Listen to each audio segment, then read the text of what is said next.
Hey friends, welcome to the first episode of Gallery Talks at Digital Dreams. I'm your host, Cheyenne, and today we're going to be talking with digital artist Matte Glossy. I guess, digital artist is kind of a new title I call myself. I probably just called myself an editor, a videographer, and then maybe a concert visual maker. Would you call yourself a VJ? Yeah, I think, VJ is probably like the common term.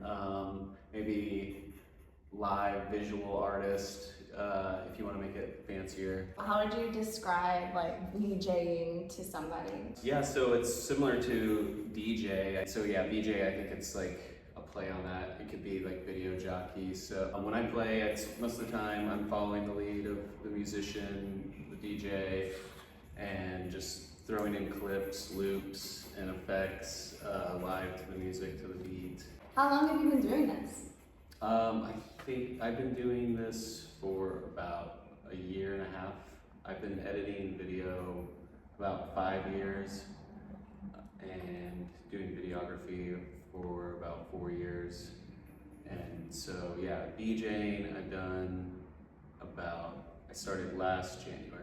Can you describe your creative process when creating the visuals? So I usually start with some kind of clip that I see either in media like YouTube. I'll edit around that clip, just make it weird looking. There's a lot of different techniques I use. I usually use like Final Cut for that kind of thing. I mean, I guess that's how I started. I had a computer. I knew I wanted to do video stuff. I got a computer, I didn't have a camera yet, so I would just rip YouTube videos a lot and just make weird edits, and then I'd post that on Instagram, and sometimes people would like it, and I thought that was fun. And then so I eventually got a camera. I started shooting my own stuff and adding that either to the edits or making new edits around that.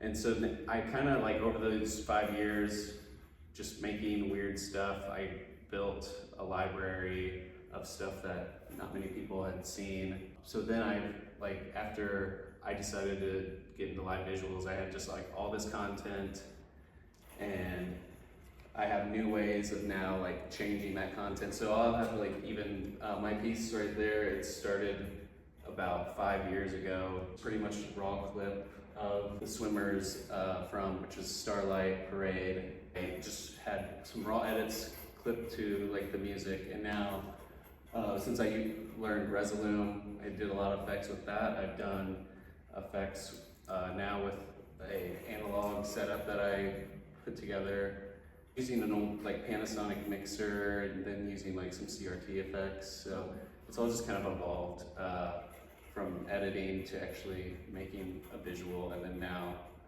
making an art piece. So you use old school analog technology? Yeah, I've been getting into that lately. There's definitely a rabbit hole. There's so much I need to learn. But yeah, for this I used a lot of feedback effects, some built-in retro effects that are from a Panasonic WJ-NX30, I want to say. I think it's from 1992. Found it on Facebook Market for $80, and yeah, it's been great. I just having a lot of fun. It's got 2 outputs, it's got 2 inputs, and you can take one output, put it into one of the inputs, that gets a loop going, then you can just I'll usually feed some of my visuals with Resolume. Sometimes I'll just play it from Final Cut and feed that into that mixer, and then I can do effects live and then record those effects. But I've also gotten to be able to do a few shows where I get to bring that setup live. It's a lot of equipment and stuff. It's kind of heavy, but that's always really fun to do. It actually mix with these old knobs and levers and joysticks.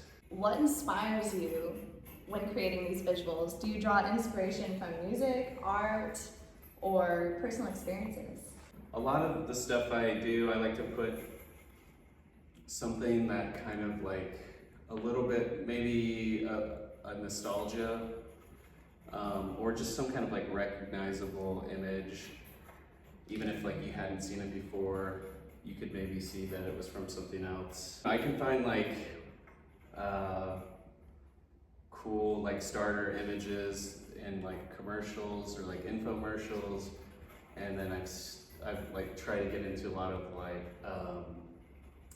really bad cinema, like really like even like a Reddit group I was looking at. It's called Truly Bad Cinema. It's like terrible movies that like aren't even like fun to watch because they're so bad. They're just real bad. But you can usually like if you go through those and scrub through them, you can find something that's like really cool for a few seconds, and maybe no one's ever seen it, or maybe just like a handful of people have seen it before. I don't know, it's like kind of now where I'll just see something, I'm like, that could make a good visual. My biggest inspiration is someone named Ryan Celsius, who does a lot of analog effects with pop culture images, like usually music videos or just movies and TV shows, and it all goes to like a really lo-fi beat. What kind of music do you normally VJ for? The music I VJ for is 99 probably % of the time it's electronic music. So a lot of the times it's dubstep. Sometimes you'll get like some techno and some house music in there. Rhythm shows are super fun. They like the crowd is just like at 100 the whole night, and like I'm strobing, and they just like can't get enough of like high energy visuals all the time. And so I'm always doing something. I'm always pushing a button at those shows, and it's like a lot of fun doing that. How do you collaborate with musicians and performers to create a cohesive audiovisual experience? Sometimes it depends on the artist. Sometimes I will meet the artist there. We have no communication, and I just do my thing, and hopefully they trust me, and sometimes that usually works. They usually, I haven't really gotten any complaints about that, but yeah, I love actually having a conversation and trying to figure out, you know, what's the first song you're gonna play. Even just send me that track, send me your first transition, and that way we can just, from the start, we can have like the best possible outcome for the show. We just get everyone engaged at the beginning. Then sometimes I've like fully just been given instructions on, or just given visuals. I a lot of times I will just like, they will already have their visuals and I will play the visuals, and I'm just using my Resolume effects. Sometimes I'll do the analog effects for all the things that they provided. How do you decide on the themes for like the shows, or does the musician kind of give you a theme? Usually, yeah, the themes I'd say are like, for the most part, figured out before, but I will try to like customize it. So I have like a group of musicians that are local that I'm a part of, and I'm not a musician, but I'm part of a collective called Bass Anglers. Cool. And so I have to make like a bunch of like fish stuff, anything that's like kind of water related. I like to do that. They kind of just let me do whatever I want, but I think that it's like fun for their branding too. That's cool. I did like a enchanted prom at the Truman a couple weeks ago, and that was all, it was enchanted forest, I should say.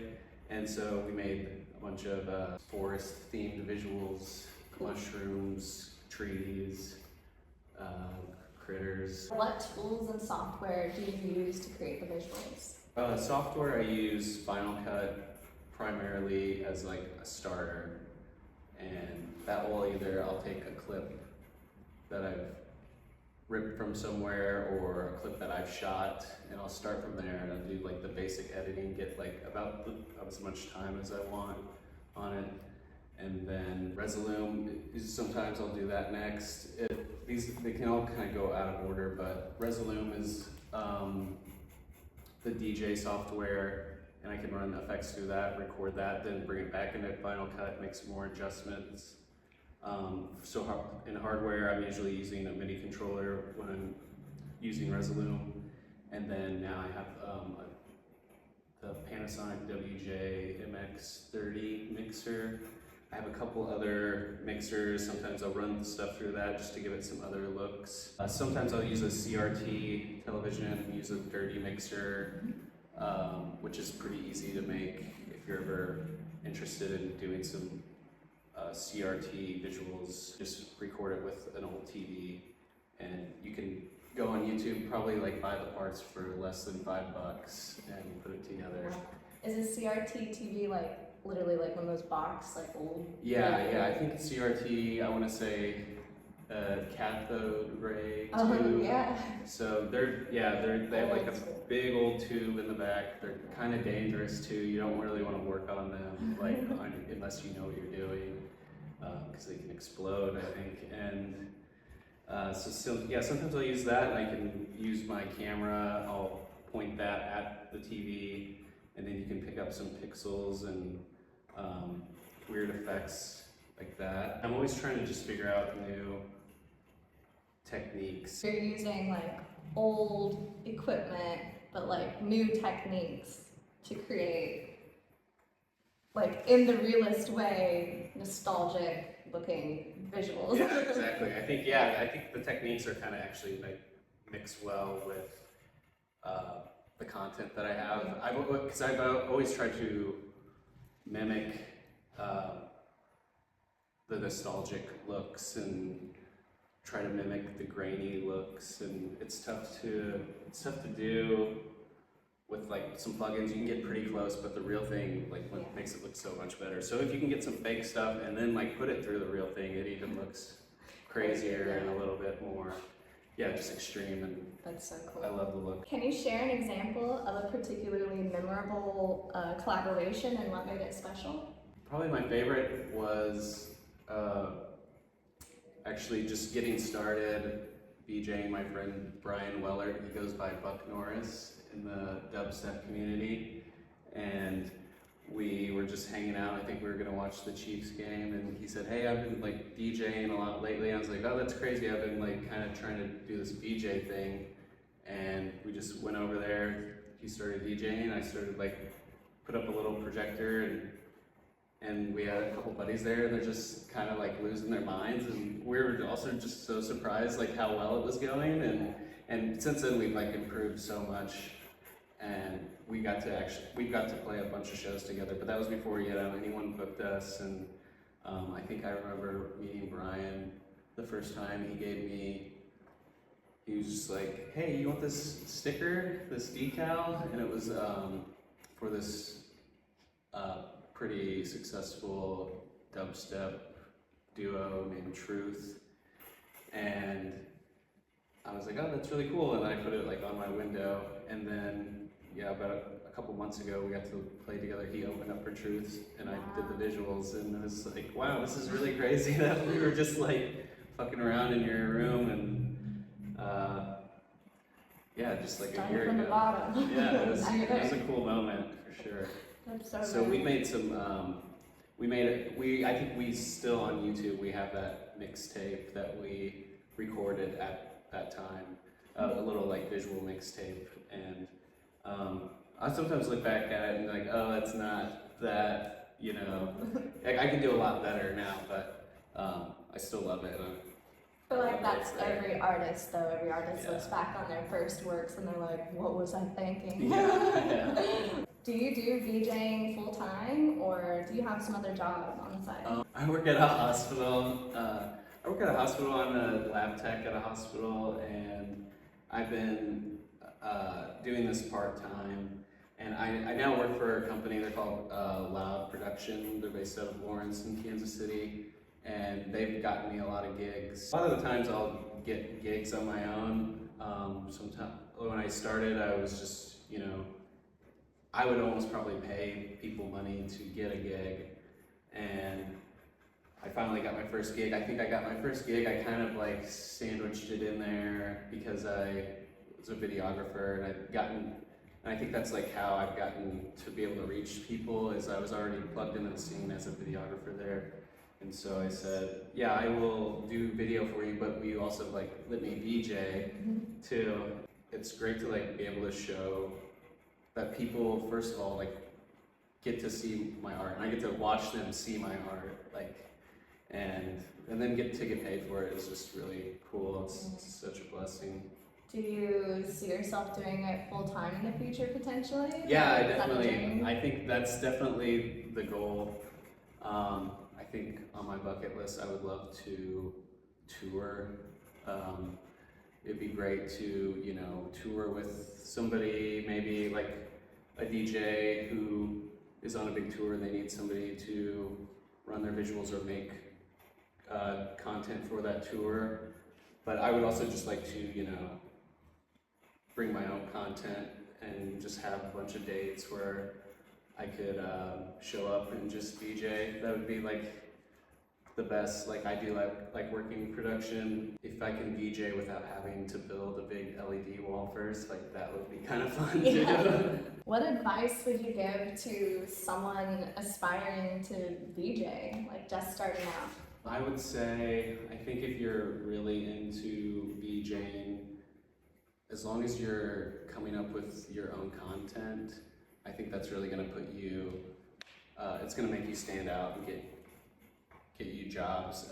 You can always VJ, you can buy content, you can go to Resolune's website, you can buy a bunch of loops for $100 and they'll be really good, they'll be great, but you know, you never know who else is playing those same loops. So I think if you can bring something original to the table, at least, you know, pepper it in a little bit, even if you're just starting out, make one visual and then throw that in there for a little bit. Definitely, you know, it's when you're first getting gigs, you'll want to take a pay cut, or you're okay with getting like a pay cut, but I think it is important that you get paid. Like a DJ is there, they're usually there for an hour or two, but if you're a VJ, you're going to be there for 5 to 7 hours. You just need to be aware that your time is valuable, so you're not starting to hate the job. For sure. Do you ever experience burnout with this? And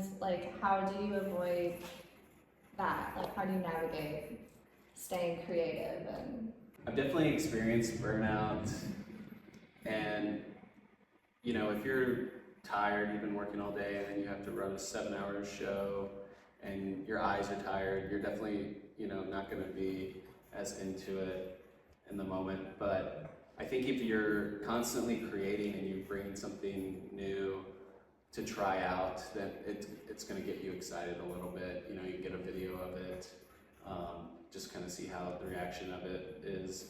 And I definitely experimented, like throwing out a visual and just been like, yeah, that was not the vibe. It probably wasn't, you know, the coolest. But I think like taking chances and experimenting is a way to combat the monotony sometimes. yeah, just new things, spice it up. Yeah. Thank you so much for your time and for letting me interview you today. This is awesome. Yeah, thanks for having me.